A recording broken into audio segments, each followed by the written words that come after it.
নমস্কার, allergy asthma সেন্টারের পক্ষ থেকে আমি ডক্টর নরেন পান্ডে। আপনারা খুব ভালো থাকুন, সুস্থ থাকুন, এটাই কামনা। কোল্ড অ্যালার্জি, কোল্ডে আমার অ্যালার্জি হয়, ঠান্ডাতে অ্যালার্জি হয়ে যায়। হ্যাঁ, কিন্তু ওই লাইক, সাবস্ক্রাইব, কমেন্ট এগুলো তো একটু করতে হবে।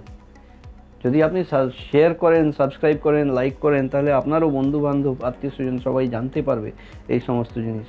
নলেজ তো যত বেশি শেয়ার করবেন তত বেশি লোকের উপকার হবে।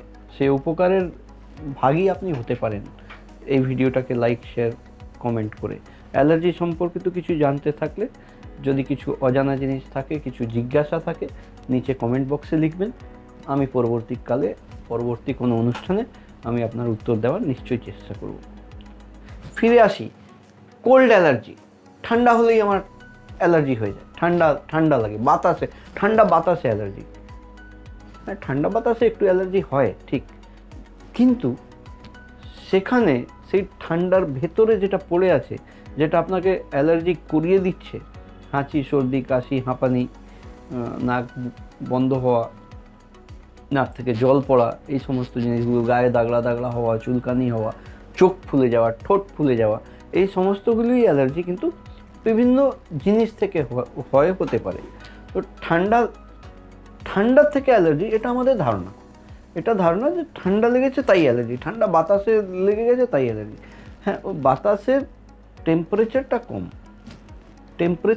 কম, কিন্তু বাতাসের সাথে আরও জিনিস, এনভায়রনমেন্টাল ফ্যাক্টরস জড়িয়ে আছে যারা আপনার অ্যালার্জি ক্রিয়েট করে।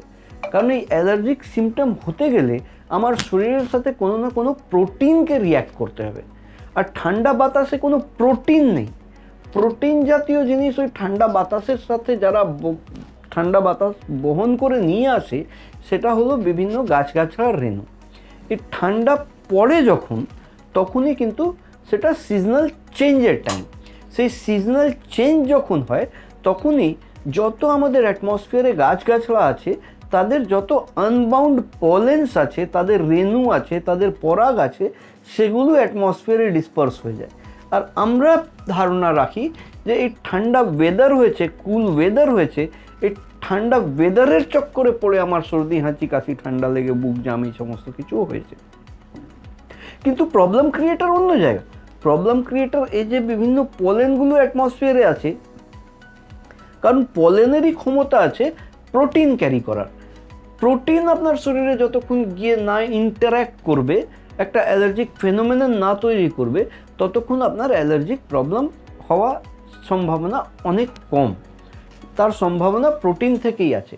তো সেই ঠান্ডা বাতাসের মধ্যে কোনো প্রোটিন থাকে না। প্রোটিন বহন করে ওই ডিফারেন্ট পোলেন, ডাস্ট, ফাঞ্জাই, ছত্রাক, এই সমস্ত জিনিসগুলো, ইনসেক্টের ফিউম, এই সমস্ত জিনিসগুলো ওই ঠান্ডা বাতাসের সাথে আপনার নিঃশ্বাস প্রণালীর সাথে শরীরে ঢোকে। নিঃশ্বাস প্রণালীটা হলো নাক থেকে চালু করে নিচে ফুসফুসের লাস্ট অবধি। এটাকে গলার উপরে বলা হয় আপার রেসপিরেটরি ট্র্যাক্ট, আর গলার নিচে বলা হয় লোয়ার রেসপিরেটরি ট্র্যাক্ট। এই লাংয়ের মধ্যেই বসে আছে মাস্ট সেল, যেগুলো হয় রিসেপ্টর সেলস।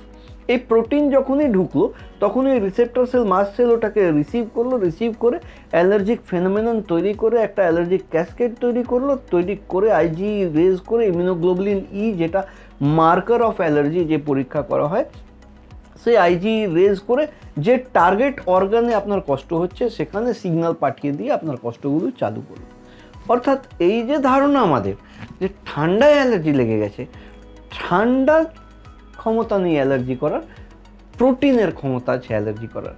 তো আমাদের প্রয়োজন কি, চিহ্নিত করতে হবে যে কোন কোন প্রোটিন আমার শরীরে গিয়ে এই বিভ্রান্তিগুলো ঘটিয়ে আমাকে কষ্টতে ফেলছে, আমাকে গাড্ডায় ফেলছে, সেটা চিহ্নিত করতে হবে। চিহ্নিত করার জন্য মডিফাইড স্কিন প্রিক টেস্ট করে কারণ জানতে হবে। কারণ জানলেই নিবারণ আপনার সামনে হাতের মুঠোর মধ্যে আছে।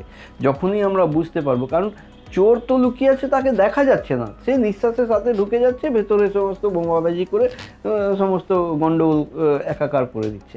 অর্থাৎ জঙ্গি বিরোধী আমাদের সৈন্যবাহিনী আমাদের বডিতে রাখতে হবে। তো সৈন্যবাহিনীর জন্য আমাদের আগে চিনতে হবে যে কোন কোন জঙ্গি কী ধরনের আছে, তারা কি কি ধরনের অস্ত্রশস্ত্র নিয়ে আছে। সেটা যদি আমরা চিনতে পারি যে বন্দুক নিয়ে আসছে না ট্যাঙ্ক নিয়ে আসছে, সেটা যদি আমরা চিনতে পারি, তাহলেই আমরা তার বিরুদ্ধে ঠিক সেরকম ব্যবস্থা নিতে পারবো।